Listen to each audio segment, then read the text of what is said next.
এই পর্যায়ে আমরা কিন্তু ডেটা এন্ট্রির সবচেয়ে গুরুত্বপূর্ণ পার্ট, যেটা মাইক্রোসফট এক্সেল বা গুগল স্প্রেডশিট নিয়ে কথা বলবো। ডেটা এন্ট্রির মানে হচ্ছে ডেটা কালেক্ট করা বা ডেটা ট্রান্সফার করা, এবং এই যে ডেটা কালেক্ট করা বা ট্রান্সফার করা, এগুলোকে স্টোর করার জন্য সাধারণত আমরা মাইক্রোসফট এক্সেল বা গুগল স্প্রেডশিট ব্যবহার করে থাকি।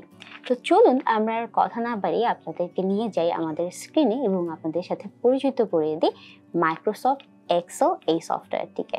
যখনই আমরা কোনো ওয়ার্কবুক নিয়ে কাজ করতে যাব, তখন আমরা ব্ল্যাঙ্ক ওয়ার্কবুকে ক্লিক করব। ক্লিক করার পরে আমরা ক্রিয়েট অপশনে যাব। যখন আমরা ক্রিয়েট অপশনে যাব, তখন কিন্তু আমাদের সামনে একটা ব্ল্যাঙ্ক ওয়ার্কবুক চলে আসবে এবং এই ব্ল্যাঙ্ক ওয়ার্কবুকেই আমরা কাজ করব। আপনাদেরকে বোঝানোর সুবিধার্থে এখানে আমি দুইটা কালার দিয়েছি, প্রথমে এই কালারটা এবং পরে এই কালারটা।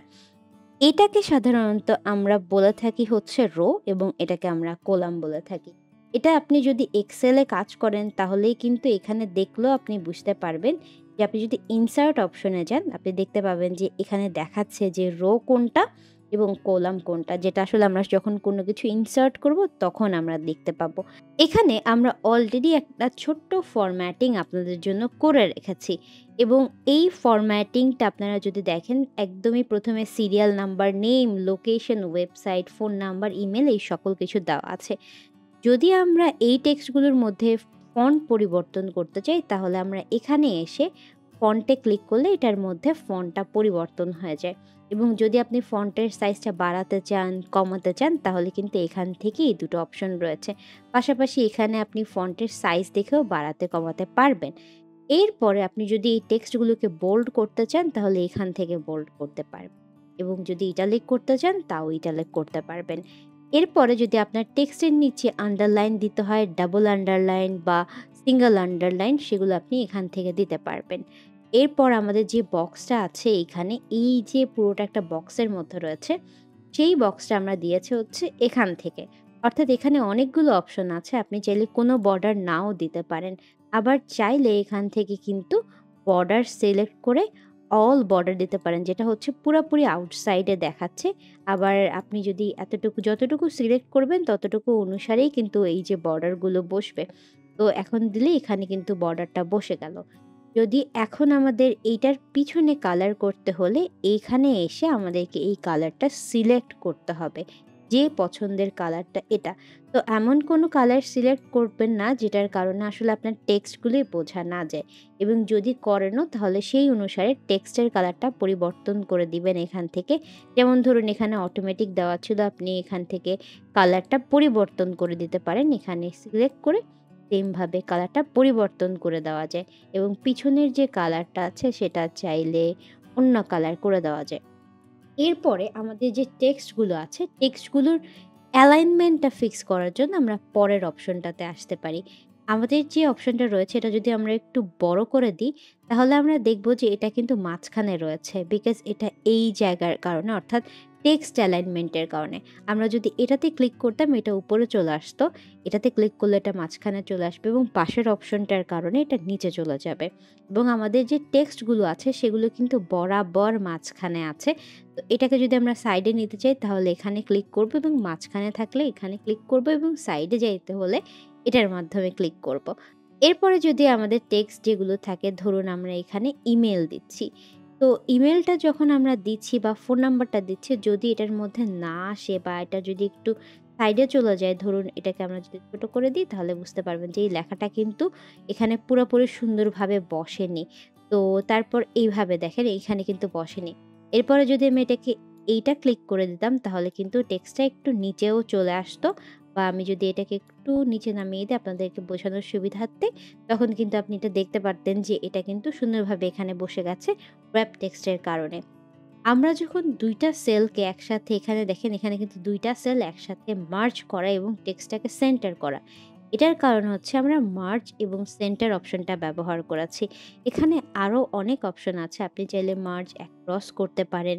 তারপর মার্জ শুধুমাত্র সেলকে মার্জ করতে পারেন। যেমন এটা এই সেলটাকে মার্জ করা। আমরা চাইলে এই সেলটাকে মার্জ করতে পারি। এখানে তাহলে দেখবেন এই সেলটা মার্জ হয়ে গেছে। আবার যখন আপনার আনমার্জ করতে হবে তখন ক্লিক করলেই এটা আনমার্জ হয়ে যাবে। ধরুন আমাদের এখানে স্যালারি ইনপুট করতে হলো। কিন্তু আমাদের এক্সেলে অনেক কিছুই করা যায় যেটা সাধারণত আমরা ডাটা এন্ট্রি বাদেও আমাদের জেনে রাখা ভালো।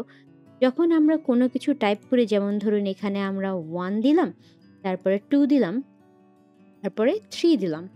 3 দেওয়ার পাশাপাশি এখানে দেখেন এতটুকু। এখন কি আমরা ম্যানুয়ালি এখানে 1, 2, 3 দিতে থাকবো? আমরা এটাকে মাঝখানে নিয়ে আসি এবং এই যে এটাকে আমরা সিলেক্ট করলাম, সিলেক্ট করে আমরা একদম নিচে যতদূর আমাদের দরকার ততদূর দিলে অটোমেটিক 1, 2, 3, 4 এইগুলো বসে যাবে। ধরুন আমাদেরকে এইখান পর্যন্ত যত এমপ্লয়ি আছে তাদের স্যালারি সাম করতে হবে। এটার জন্য এক্সেলে অনেক ফাংশন রয়েছে। আপনি চাইলে এতটুকুর এভারেজ করতে পারেন, ম্যাক্সিমাম করতে পারেন, মিনিমাম করতে পারেন। এখন আমরা যেটা করব, এখানে একটা সাম ফাংশন বসাবো। তো সাম ফাংশনটা বসানোর জন্য এখানে আমরা এসে সামে ক্লিক করে যত থেকে যত পর্যন্ত আমাদের সাম করতে হবে ততটুকু আমরা সিলেক্ট করলাম। সিলেক্ট করে আমরা ওকে দিয়ে দিলাম। দিয়ে দেওয়ার পরে এখানে দেখেন এখানে কিন্তু 0 দেখাচ্ছে। আমরা যখন এখানে 10 লিখবো, ধরেন এখানে 10 লিখলাম। তারপরে হচ্ছে 1000 বা এরকম যত বেশি যত অ্যামাউন্ট হতে থাকবে এটা অটোমেটিক যোগ হতে থাকবে। তো মাঝখানের ইনপুট যদি কখনো চেঞ্জ হয় তাহলে কিন্তু এখানের এই জায়গাটাও পরিবর্তন হয়ে যাবে। এর পরের যে পার্টটা আছে সেটা হচ্ছে আমাদের যখন এক্সেলে কোনো কিছু পিকচার আপলোড করতে হয়, শেপ থেকে শুরু করে আইকন, এগুলো কিন্তু আমরা এখান থেকে করতে পারি।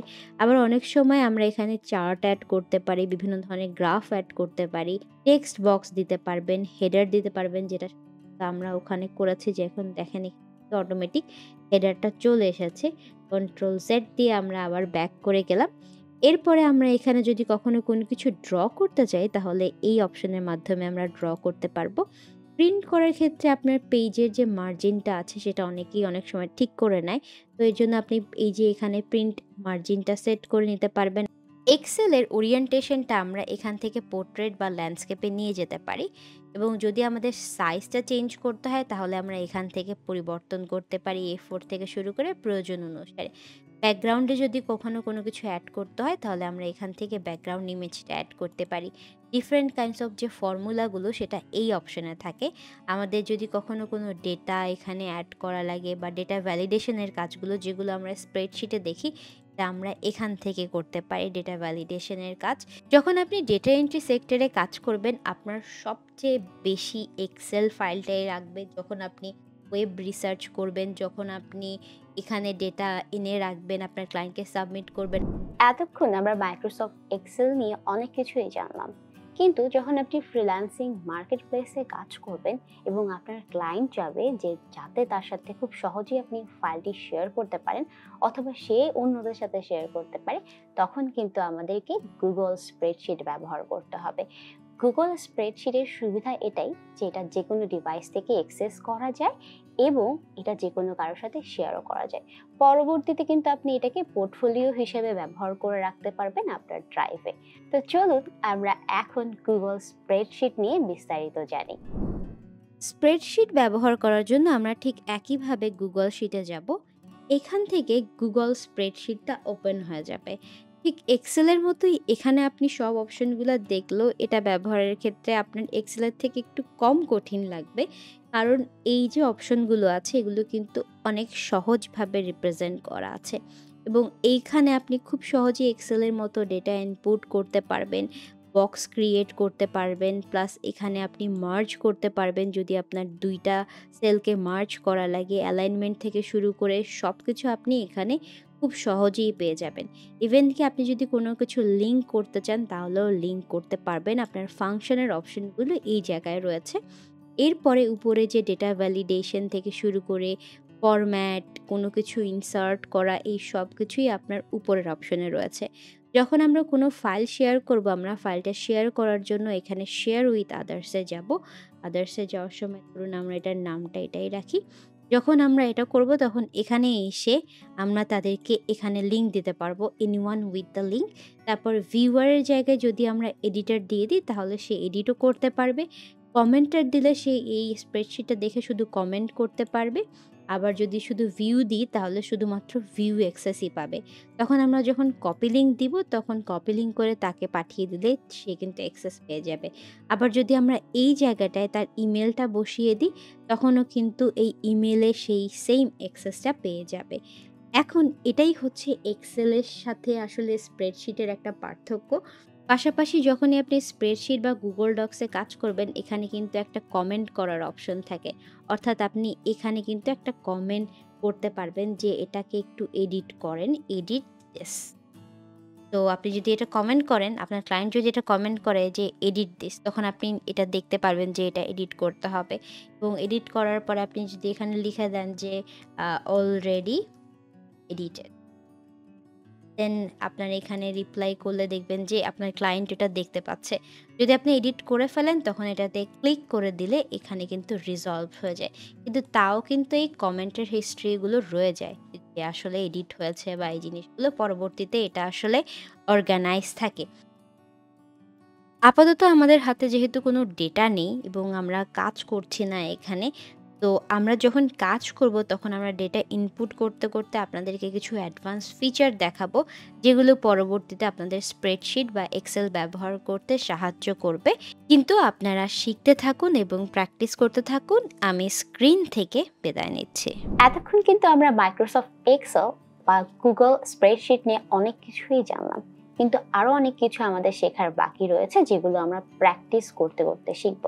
স্কিল আর পড়ালেখার জন্য যা কিছু প্রয়োজন একটি অ্যাপেই পাওয়া যাবে সকল সলিউশন। 10 মিনিটস নিয়ে যে কোনো জিজ্ঞাসায় কল করুন 16910।